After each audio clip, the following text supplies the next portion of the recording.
Welcome to Let's Talk Hope. This series is aimed at providing education about organ, eye, and tissue donation through thoughtful conversations with community leaders, donor families, recipients, and those who are waiting. I'm Marian Shuck, and today I am joined by Calvin Martin, heart transplant recipient who I have known for over 10 years now and have walked through his journey with him. And so he's going to have a conversation with us about his journey, his heart transplant, and what it was like to participate in the Rose Parade. February is National Heart Month. Currently, there are 3,700 people within the U.S. who are waiting for a life-saving heart transplant. And currently, there are 300 people in Illinois and Northwest Indiana. Calvin, thanks for joining me today. I just want to talk to you just a little bit. We know each other. So, want the audience to know that this is going to be a very thoughtful and intentional conversation just about your journey, our 10 years of experience with each other, yes, and just see where you are today. How you doing today? I'm doing good. I actually just got over being sick not too long ago. That's one of the things as a organ recipient taking any rejection medicine and being immune compromised. So the common cold will hit me a lot harder than, a person that's not taking immunosuppressants. And I'm very familiar with your story and how it started, but can you tell us about how non-compliant you were in the beginning? I was extremely non-compliant. So at first I was being seen by Rush University Medical Center, but going back a little bit before that, I was dealing with a doctor out in Bolingbrook, and they really got tired of dealing with me. Time after time, take your medicine. I wouldn't take it. No one would explain to me what was going on. Then they gave me a heart vest to wear. I wouldn't wear that. Then that led up to me having several heart attacks. Then being transferred to Rush University Medical Center, the advanced heart failure unit.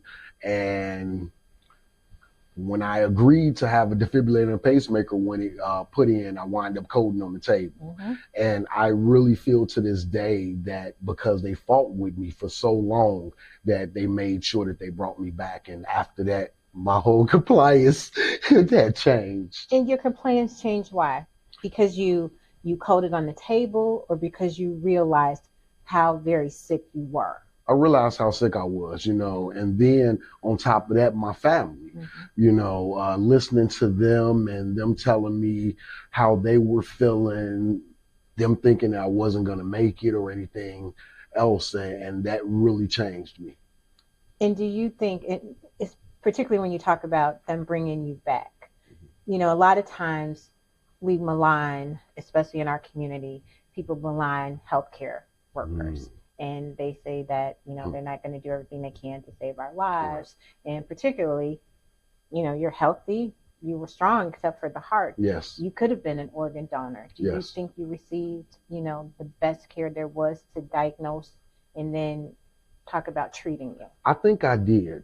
But the problem is in the African-American community, we don't talk about things like that. We don't talk about organ and tissue donation. We don't talk about medication and high blood pressure and how that affects us and everything else, because I grew up watching my grandmother every single night with this big pill bag, and she would take her pills out and she would lay them all out. And I said that I would never do that.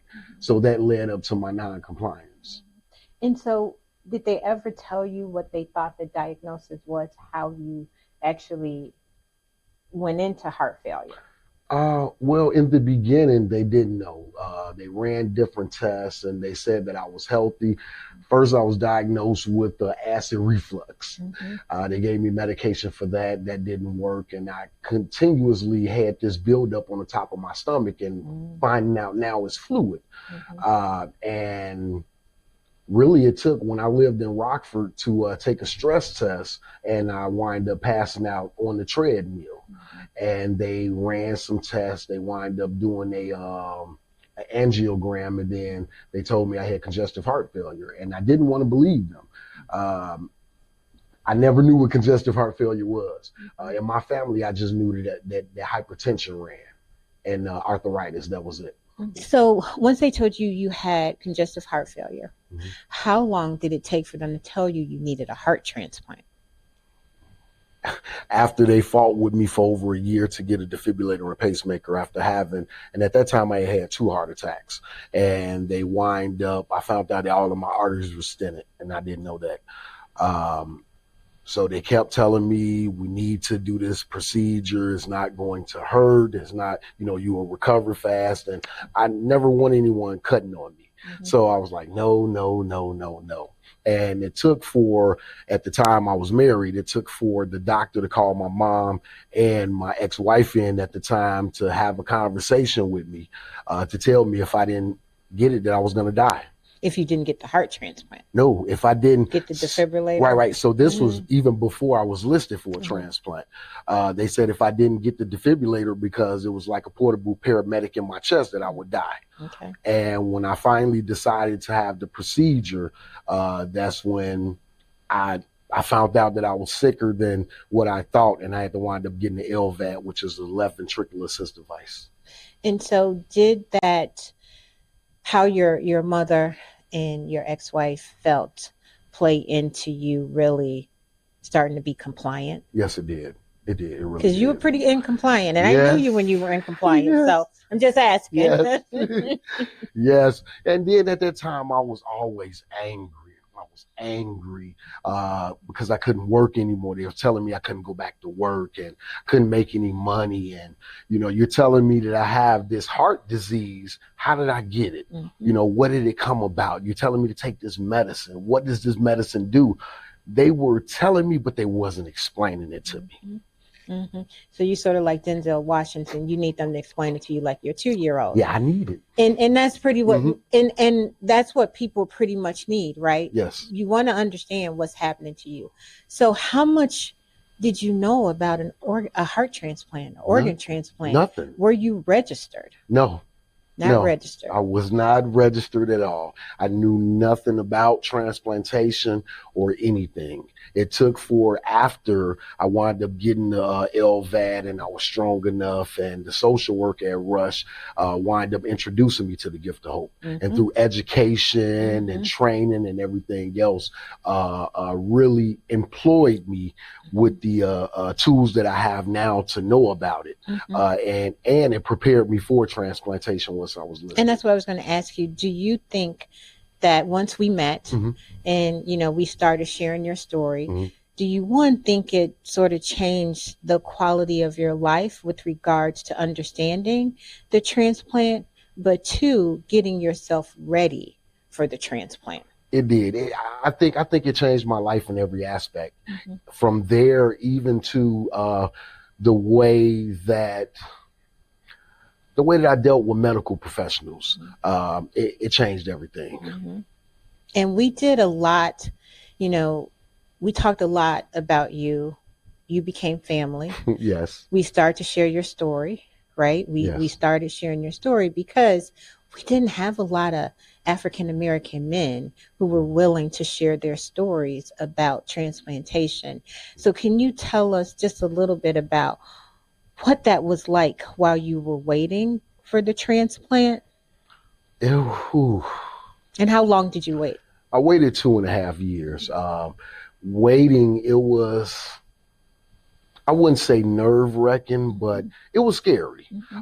Even though, and I can't say the hospital, they gave me excellent information.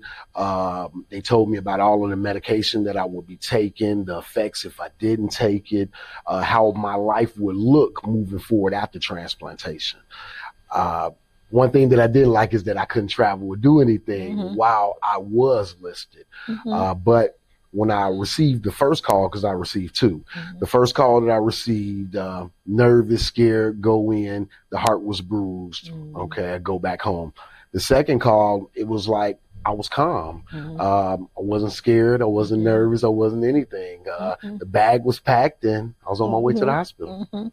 And how did you stay optimistic? Thinking about, 2 years is a long time. You start to think about mortality, right? What if I don't get a heart? What does this mean for me? What does this mean for our family? Tell us how you stayed optimistic just about the whole process. To be honest with you, the Gift of Hope really kept me optimistic because before coming to the Gift of Hope to volunteer, I was doing nothing, just sitting at home. I just felt like my life was wasting. I felt less than a man. I couldn't do anything. And the Gift of Hope gave me the opportunity to go out and speak, to tell my story. It made me feel good. Also knowing that it was helping others to get registered. And when you think about that, can you tell us just a little bit about what you were doing, why it was important to go out, especially when you talk about African American communities and the hesitancy around organ and tissue donation, and particularly because you needed a heart transplant. Yes. And so not a lot of people think about African Americans needing heart transplant. Right. They think about us needing kidneys because of our lifestyle, because of, our lack of access to health care, and we get there too late. And so we need kidneys. And so what was it like to be a spokesperson for a heart transplant in the African American community? Because you were our first. Right. Well, it was very important to me just to go out and speak in general, because outside of African Americans, men, we don't go to the doctor. We don't go to the doctor until we're on our deathbed. And they have to make us go. So it was a goal of mine to speak, and especially to men, to let them know, go for your checkups. I have 3 boys now, and I talk to their mom, and I tell them, me growing up, I grew up without my father in the household. I didn't know anything about ailments on his side of the family. And to find out that I had congestive heart failure because it was hereditary, it was very important for me to let my children's mother know, my kids, they need to go and get checked every year. A regular doctor cannot diagnose them with heart disease. They have to see a specialist. And talking to other, because even now, it's so many people that's waiting on heart transplants. And I wouldn't have never known that. And I get calls even to this day to speak to people about it. And I'm like, wow, it's literally so many people that need a heart. So that pushes me, and it drives me to continue to volunteer, to advocate for it, to speak. Can we talk a little bit about that week, the week that you got the call? Because it was like all over Gift of Hope. We were all waiting, and prior to that, we had done some media as we were waiting for you to get the heart transplant. So that week, Gift of Hope was a buzz. You got the call. What was that like when you got the call? Well, I remember it like it was yesterday. At the time with my ex-wife, we were at Texas Roadhouse, and I was getting ready to eat, ordered a steak. Which you should not probably have had. I was trying to have a little cheat day. We were sitting talking, and ordered my steak, and the steak came out, and the pager didn't go off. I got a phone call. Looked at the phone. I'm like, okay. Answered the phone. They said, we think we got one. I was like, huh? My first question was, do you want me to go MPO, stop eating and drinking? And she said, yes. She said, yes, I think that you need to do that, and we'll call you back. So we left, we packed up the food, went home, and I think it was about maybe 8:30 or 9 o'clock. They called me back and told me to come in. And I remember you called me and told me that you were going in. You thought they got a heart. And I let everybody at Gift of Hope know. And we waited patiently for you to get the heart. And then you got the heart. How did you feel? I woke up, the first thing that I did was felt my side, because the LVAD with the line coming out, and when I felt it, I was like, wow, it happened. It happened. I was happy. And also I knew in order to be released from the hospital, I had to get strong and walk and everything else. So I was in there for 8 days. I was literally walking around the unit, talking to patients about my story while I was healing. And so now, what does life after transplant look for you? And tell us about the Rose Parade. Well, the Rose Parade first, that was very, very interesting. And I was happy that I was selected to go to ride on the float. It got me an opportunity to meet with different donor families. And I actually had a conversation with a donor mom there, and she prepared me for writing a letter to my donor family, pretty much letting me know, it's a possibility that they might not answer because of whatever might be going on in their life. And she was asking me why didn't I write, and I told her every time I would sit down, I would just start crying, and I couldn't. And she said, just write. And I promised I would. And when I came back home, I wrote, and you were a part of the facilitation on meeting my donor family as well. Absolutely. It's as my journey came later, being a donor wife, with the loss of Reggie in 2019. And I think it's so important that people don't realize that little nuance has the ability to change your life and to change the donor family's life. And when we had the donor family meeting in the Itasca office with your donor family, it was life altering, not just for you and for them because you became family, but it was life altering for all of us at Gift of Hope because they became our family as well, because they didn't realize the things that we had to support them. Right. And so what was it like when you met the donor mom and she put the stethoscope? I still watch that video to this day. And now I look at it in a different light because she passed away. And to look at that video and how she just lit up, and it was like life came back to her listening to JR's heartbeat. And so let's get real for a minute. What do you think is the challenge with our community in not registering to be organ and tissue donors? Because we don't want to talk about death. When you talk about organ and tissue donation, it's associated with dying. So we don't want to talk about that. We don't want to have the real conversations. We want to just move on and just kind of push things to the side and say, okay, when it comes, we'll deal with it. But what we don't understand, and what I didn't understand, is that we need to have those conversations. We need to talk about donation because you never know. You never know when it will come up that you or a family member will need one. What did that conversation look like after your transplant with your family? I still have the conversation to this day. My brother passed away back in March. I've spoken to my mom. I told her, I said, we need to talk about final arrangements. She's registered. Pretty much everyone in my family is registered now, even friends, after seeing what I went through. So I have this conversation with my family and friends all the time about donation and having the conversation about final wishes. So you mentioned earlier that you were not registered and you didn't know anything about organ and tissue donation. Correct. What were some of the myths and misconceptions that you might have believed that prevented you from registering? They're not going to save my life. If I'm registered, if something happens to me, I'm just going to die. That was the biggest misconception. And I still hear that to this day. And I have to explain to them, it's like, come on, let's use common sense here. If something happens and the ambulance comes, their primary job is to save your life, keep you stable until you get to the hospital. No one is going through your pockets looking for IDs, checking your identification, seeing if you have that donor markings on your license. And what a lot of people don't know, you can register as an organ and tissue donor and not even have it put on your license. And even if it's on there, a person can pull consent at any time. So really that means nothing. Absolutely. And so what does it mean for you today to advocate? It means the world. I think without advocacy, there would be no me. And then on top of that, I promised Janice, which is JR's mom, that I will forever keep his JR's legacy alive. And advocating is one way of me keeping his legacy alive. Advocating is one way of keeping my brother Keith Martin's legacy alive. Because if he wouldn't have never seen me going through what I went through, he wouldn't have never registered as an organ and tissue donor. And even throughout, the last couple of years, we talked about you had some health challenges. You overcame them like a champ, right?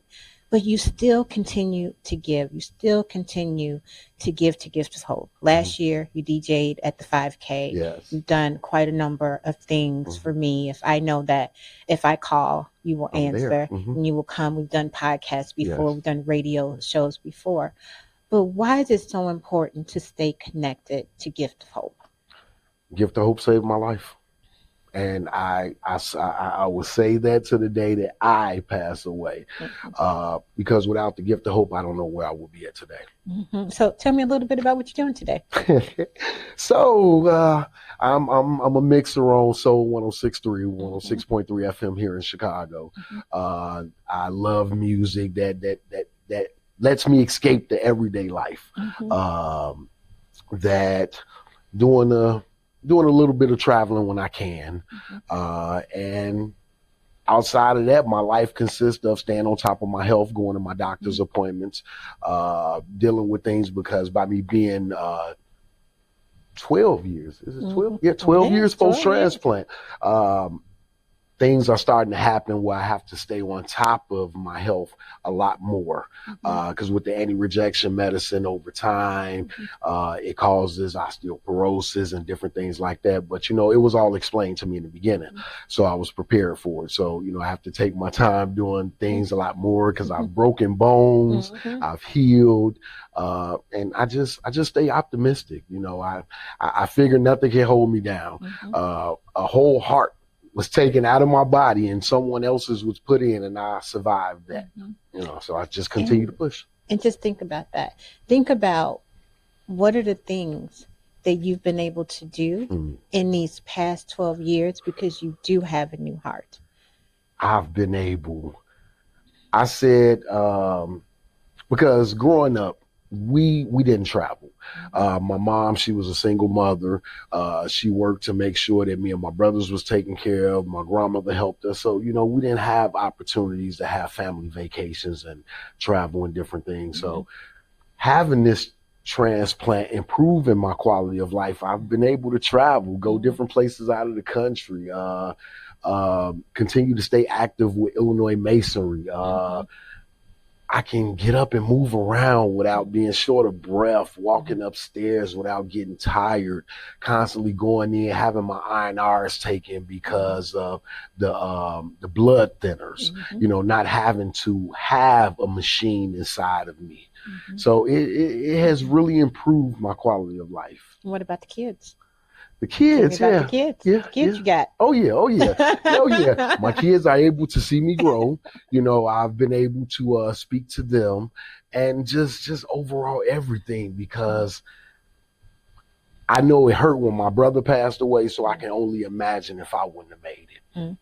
What about the grandbaby? Oh, my grandbaby. Oh, she's something else. Yeah, but I'm able to see her grow, because if I wouldn't have had this transplant, I wouldn't be here, and I wouldn't have never seen her born. And what's happening with the heart now? How's it doing? It's doing good.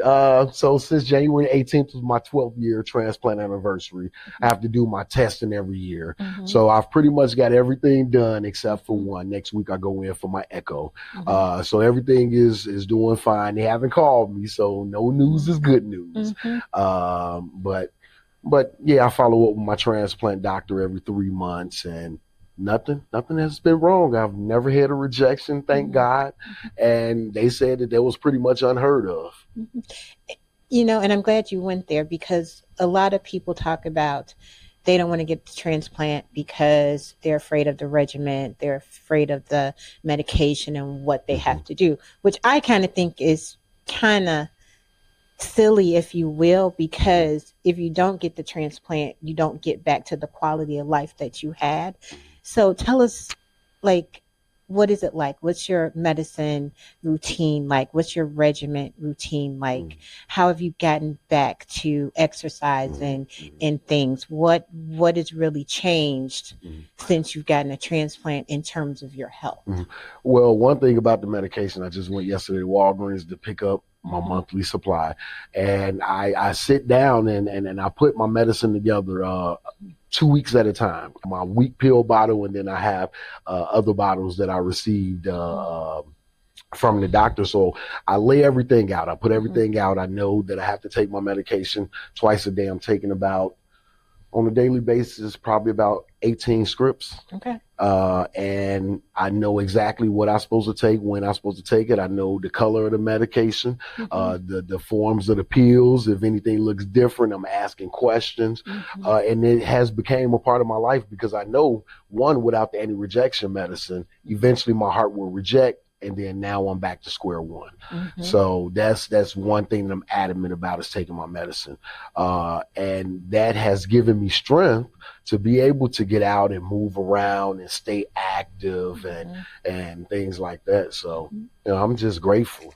And when you thank you for that, because when you talk about, just me being able to see you over the past 12 years, I've been in Gift of Hope 17 years, right? So I see a lot of stories, and you have been one of, you, Monica Fox, one of our best success stories in terms of going from being an ambassador to receiving your transplant, to just really remaining part of the Gift of Hope family.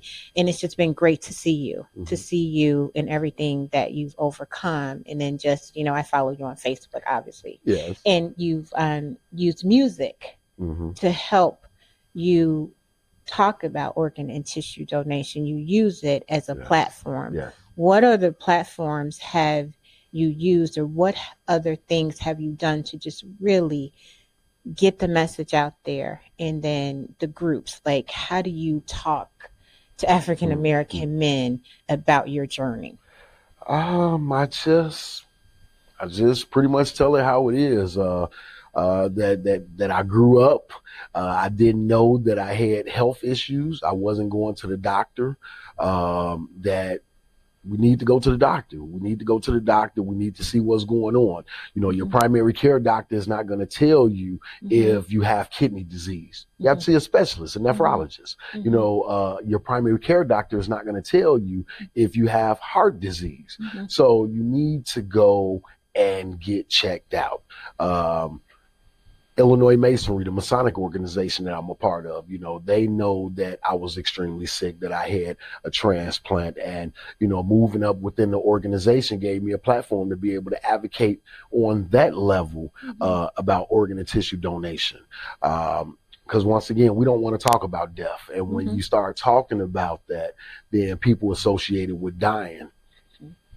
I want to go back for a second, because you mentioned a nephrologist. And when you get a heart transplant, a lot of other things can happen, right? So your other organs can be compromised, and then some people might need a kidney transplant along the way.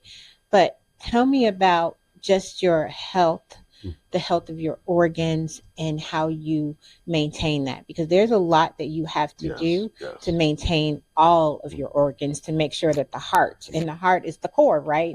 To make sure everything else works.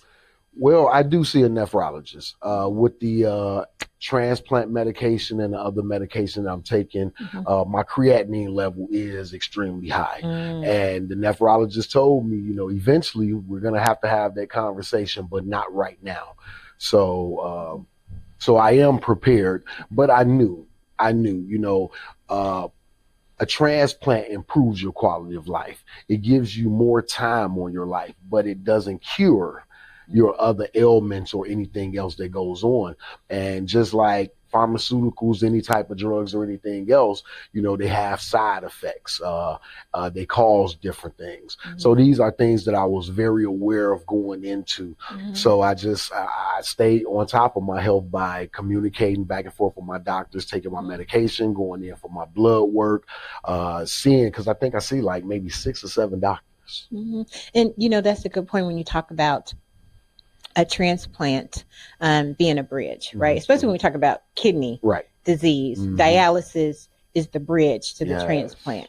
And we know that dialysis is very difficult, very hard. A lot of people are on dialysis for years and years, and they're afraid of the transplant. But we talk about in Gift of Hope and in the industry that dialysis is really a bridge to get you to a transplant, which then in turn changes your quality of life. And so tell me what you want people to know about organ and tissue donation. Tell me what you want people to know about why they should register. And then tell me what you want people to know about not being afraid. So I was going to start with not being afraid, because that's the biggest thing. Without fear, everything else will come naturally. There's nothing to be afraid about. It's like, look at me. If if they go back and look at my original story and see where I was and where I'm at now, and to look at me to know that I'm not afraid. I was, but with proper knowledge, it got me to the point that I'm at today. So without fear, you will be able to have these conversations, because let's just face it, eventually we're all going to pass away. We're all going to die. So I continue to ask myself, when I die, would it have meant something? You know, would I have helped someone? So that continues to keep me going, is you know, you take away the fear and you register. And then one big thing about registering with dealing with kidney disease, heart disease, and you know, even the smallest things with tissue, Achilles muscles that people tear and they have to have donation, just register. That's it, you know, because what happens if your family member needs a kidney and you're the only person that can donate? Or what happens if that family member needs a kidney and someone else is gracious enough to donate one of their kidneys for you? Absolutely. And why is it important to have the conversation? So that your family won't be left in the dark. You know, I watched my family watch me heal and listen to the stories later of feeling like that I was going to die and they didn't know what to do or anything like that. And you have to have a conversation, because I feel it's selfish not to. You know, if a person passes, your family have to deal with so much other stuff instead of just being there. And I wouldn't say blindsided, but just being there, and then the Gift of Hope representative walking in to start talking about donation. You know, just have the conversation. You know, if you don't know, look, even on the Gift of Hope website, there's so much information there. There's people out here every day that you walk past that you wouldn't even know have had a transplant, or that's waiting or something, or that's taking medication and different things. I just feel that we need to be more open to things, and we're not, because we're not having conversations. Absolutely. And thank you for making that point. It is the worst day of someone's life when they lose a loved one. And that is not a time where you want to think about what would they want, what decision would they make if they didn't register to be an organ and tissue donor, right? So we have to have two conversations. When you mentioned somebody from Gift of Hope walking in that room, yeah, we're going to walk in and we're going to have a conversation with you based on those two situations, one if you're registered and one if you're not registered. So it's best to, and even if you don't want to register right now, which I encourage everybody to be a registered donor, I think that you need the conversation so that you are not, to your point, blindsided.